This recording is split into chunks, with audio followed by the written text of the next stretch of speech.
most of the people doing evil in the world today, don't you hear some of their names? They bear Christian names. That means they have received the life of God.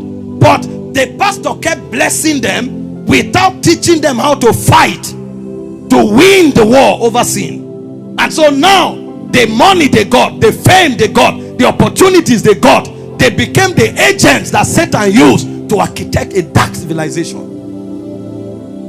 So Satan is not even needing to send more demons to the earth. He has enough agents on the earth. You'll find Christ even in church. People who say they are born again, you look at them, these are agents of seduction. The whole breast is outside, the whole lap is outside. They sit in church and they are acting as if they are covering their legs, because there is an interaction she had with the mirror. There is a lust in her that is telling her she's beautiful when her breast is exposed. There is a lust in her that is telling her she doesn't have value until she exposes her body. And she knows that that body she's exposing is causing commotion wherever she goes. And then when she comes to church, she's acting as if she's covering one tiny handkerchief. Didn't you know what you wore from the house? It's in church you suddenly woke up.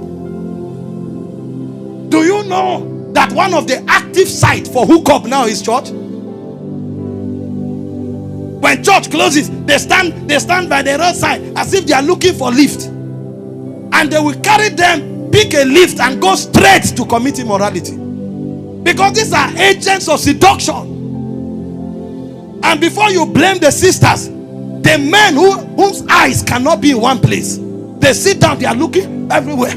Because there is something in them that they can't contain themselves. Job said, I have a covenant with my eyes. My eyes shall not look upon the virgin. But the guy who has not walked the battle of flesh, his eyes are mongering everywhere.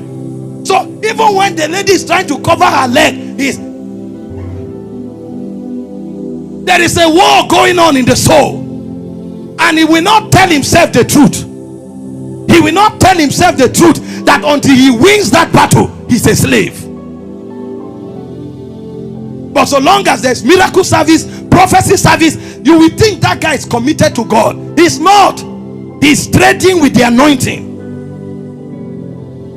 Even when he's giving, he's not giving. He was told, give, it shall be given unto you. That's a transactional Christian. He's not going anywhere with God. He thinks God is another business platform. And the pastor knows that this is a wolf in sheep clothing, but he needs money to prove that ministry is working.